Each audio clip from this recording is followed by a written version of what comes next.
Welcome to McPlum, simple solutions served daily.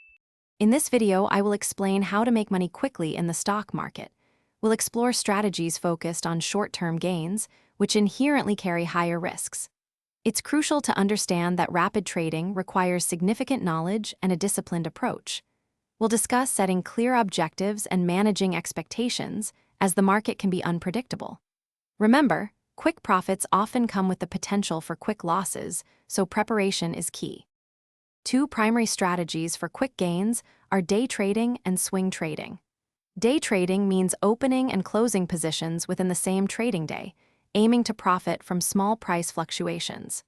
Swing trading involves holding stocks for a few days to several weeks, capitalizing on larger price swings. Both demand constant attention and swift action, as market conditions can change rapidly. Understanding these approaches is fundamental to short-term success. To make quick decisions, technical analysis is your best friend. This involves studying charts to identify patterns and trends, helping you predict future price movements.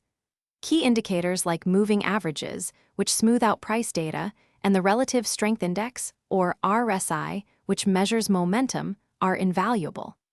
Analyzing trading volume also confirms the conviction behind price changes. These tools provide data-driven insights for timely entry and exit points. Effective risk management is paramount when seeking quick profits. Always set stop-loss orders to automatically sell a stock if it drops to a predetermined price, limiting your downside. Never allocate more than 1 or 2% of your total trading capital to a single trade. Emotional discipline is also vital. Stick to your predefined trading plan and avoid impulsive decisions. Protecting your capital is always the #1 priority. Thanks for watching. Stay juicy and subscribe.